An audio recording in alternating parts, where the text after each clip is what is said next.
کہ اس ملک میں اگر ہم نے یہاں کی اکثریت کو نظر انداز کیا اور ہم مست رہے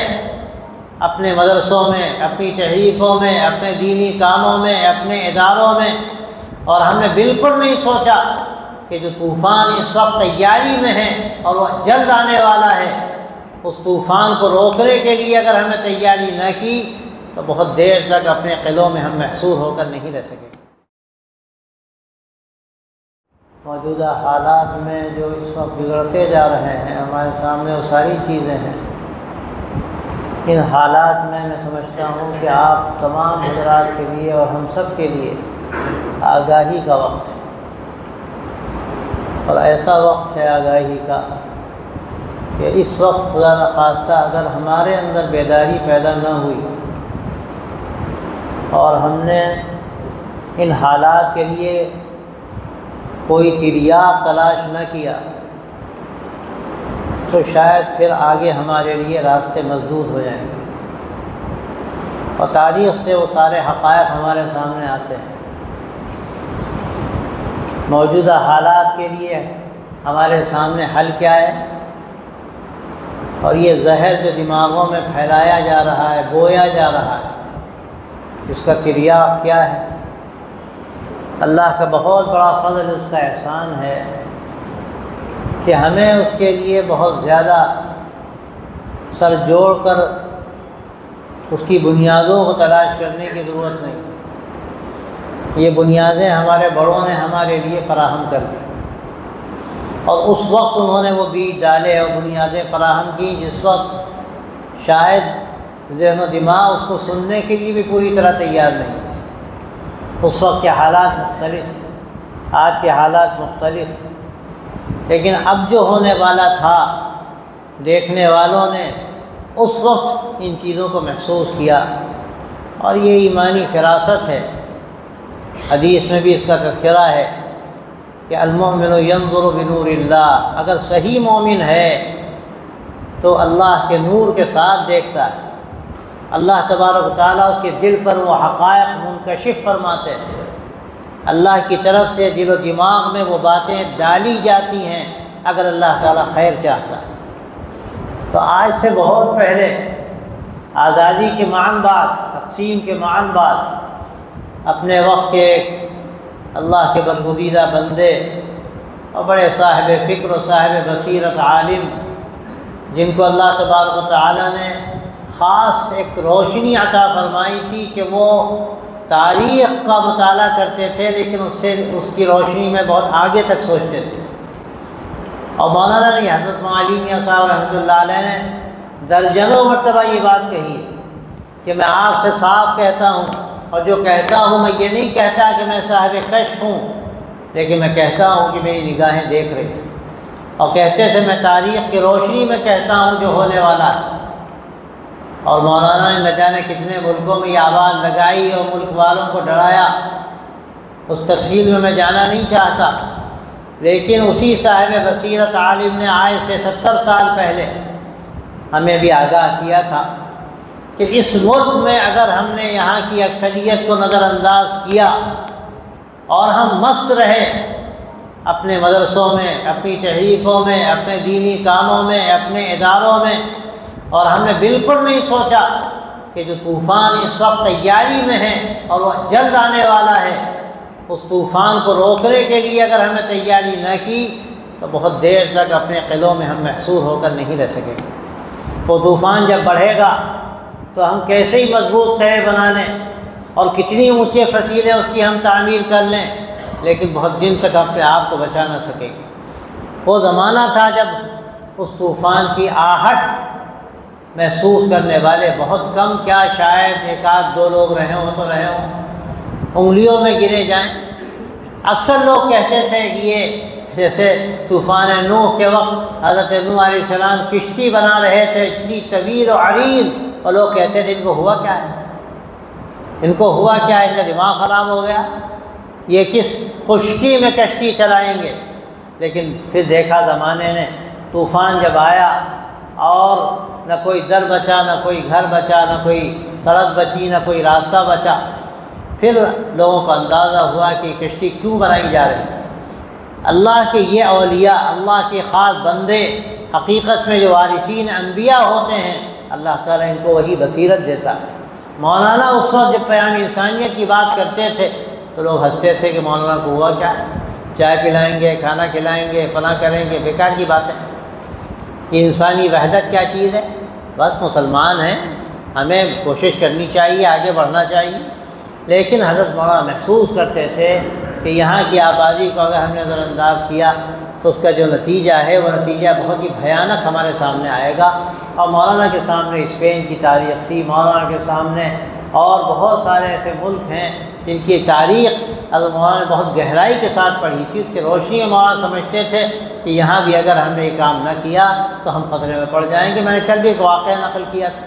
وہاں پر یہ علاقے جو ماوراء النہر کا علاقہ کہا جاتا ہے، سوویت یونین سے جو علاقے آزاد ہوئے، کیسے علاقے تھے؟ میں سمجھتا ہوں کہ خطہ زمین پر اس سے زیادہ زرخیز کوئی شاید علاقے نہ ہوں گے۔ کتنے بڑے بڑے مشائخ، علماء، محققین، فضلاء تیار ہوئے، محدثین، مفسرین، لیکن کیا ہوا؟ طوفان آیا تو سب ختم ہو گیا، سب مٹ گیا،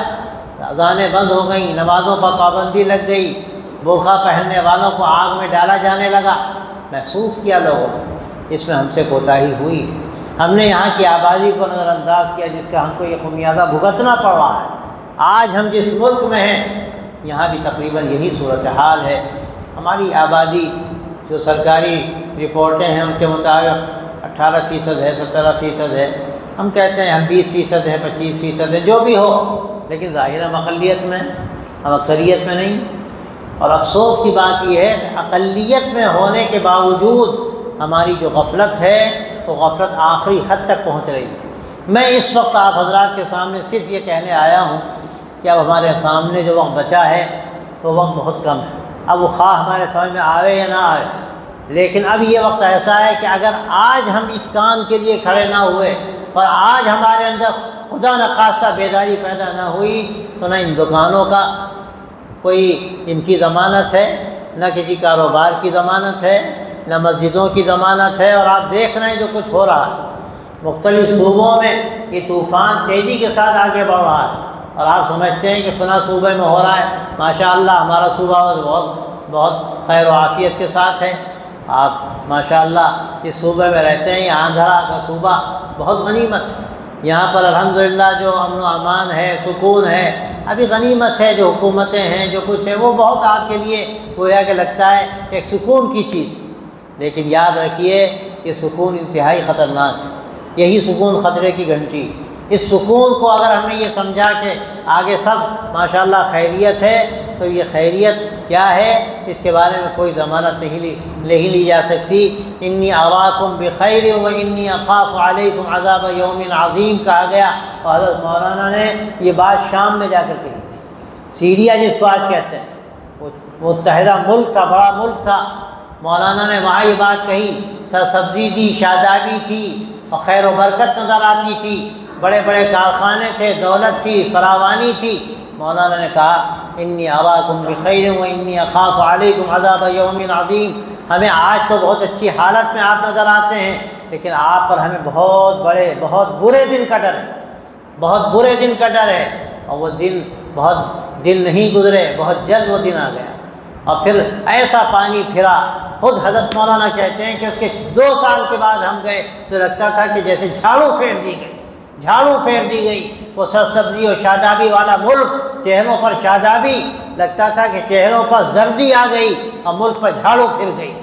میرے دوستو، اگر خدا نخواستہ ہمارے اندر بیداری پیدا نہ ہوئی، ہم کیا سمجھتے ہیں ہماری مسجدیں ختم ہو جائیں گی، ہمارے مدرسے ختم ہو جائیں گے؟ میں کہتا ہوں آپ کا کاروبار ختم ہو جائے گا، آپ مٹ جائیں گے سب یہاں جو آپ کو خیر و برکت نظر آ رہی ہے وہ خیر و برکت جو ہے اس کی کوئی ضمانت نہیں۔ تو بھائیو دوستو، ہم یہ بات آپ سے کہنا چاہتے ہیں، اور کس طرح کہیں میرے سمجھ میں نہیں آتا، کہ اللہ اس کو آپ کے دلوں میں اتار دے اور یہ حقیقت اللہ سمجھا دے کہ آج ہمارے پاس کچھ وقت بچا ہے کام کا۔ اگر آج ہم کھڑے نہ ہوئے تو آگے ہمارے لیے کھڑے ہونے کا وقت بھی نہیں ہے، آگے ہمارے لیے کھڑے ہونے کا وقت بھی نہیں ہے۔ اس لیے آپ یہ طے کر لیجئے، یہاں سے یہ آپ پیغام لے کر جائیے اور یہ طے کر کے جائیے کہ ہم یہاں کی آبادی کو نظر انداز نہیں کر سکتے۔ کیا مطلب ہے اس کا کہ نظر انداز نہیں کر سکتے؟ کیا ہم جا کر ان کے تہواروں میں شامل ہو جائیں، ہم ان کے کلچر میں ضم ہو جائیں؟ اس کا ہم تصور نہیں کر سکتے۔ حضرت مولانا کہتے تھے کہ یہاں دعوت دی جا رہی ہے کہ ان کے قومی دھارے میں ضم ہو جائیں، لیکن ہم کہتے ہیں کہ ہمیں دھارے میں داخل ہو کر دھارے کے رخ کو پلٹنا ہے، ہمیں دھارے کے رخ کو پلٹنا ہے، ہمیں دھارے میں داخل ہونا ہے لیکن دھارے کے رخ کو پلٹنا ہے۔ ہم ان سے الگ ہو کر نہیں رہ سکتے۔ وہ طوفان بڑھے گا تو ہمیں خود اپنے بہاؤ میں بہا کر لے کر چلا جائے گا، قبل اس کے کہ وہ ہمیں بہا لے جائے، ہم اس کے دھارے کا رخ بدل دیں۔ یہ اصل ضرورت ہے، اس وقت کام کی ضرورت ہے۔ اس کے لیے آپ تیاری کیجئے، آپ ان میں گھس جائیے، آپ ان میں داخل ہو جائیے۔ آپ یہ نہ سمجھیے کہ ہم وہاں جا کر کیا کریں گے، اگر آپ نہیں جائیں گے تو وہ آپ کے اندر آئیں گے اور آپ پھر رہ نہ پائیں گے۔ اس لیے قبل اس کے کہ وہ ہمارے اندر داخل ہو کر ہم کو غلط رخ کی طرف لے جائیں، ہم ان کے اندر داخل ہو کر ان کے رخ کو درست کریں۔ اور اس کا طریقہ کیا ہے؟ اس کا طریقہ ہے پیام انسانیت کا جو اس وقت کام کیا جا رہا ہے، اس کے لیے جو رفاہی محنتیں ہو رہی ہیں، کہیں کوئی پانی پلا رہا ہے، کہیں کوئی چائے پلا رہا ہے، کہیں میڈیکل کیمپ لگا رہا ہے، کہیں خون کا عطیہ دیا جا رہا ہے، کہیں جیلوں میں کام ہو رہا ہے، کہیں ہاسپٹلس میں کام ہو رہا ہے، وزٹ ہو رہی ہے، اور اس کے علاوہ کہیں اسکولوں میں جا کر وہاں بچوں کی خدمت ہو رہی ہے، کہیں کالجوں میں کچھ کام کیا جا رہا ہے، پھر ذہن سازی کے کام ہو رہے ہیں، کہیں کارنر میٹنگیں ہو رہی ہیں، کہیں ڈائلاگ ہو رہے ہیں، کہیں ملاقاتیں ہیں اور رسائل کی اور لٹریچر کی تقسیم کا عمل کیا جا رہا ہے۔ یہ ساری چیزیں جو کی جا رہی ہیں یہی حقیقت میں پیام انسانیت ہے، اور یہی اس وقت کی ضرورت ہے کہ ہم ان میں داخل ہو جائیں، ہم گھس جائیں تاکہ وہ سمجھیں کہ مسلمان ہیں کیا۔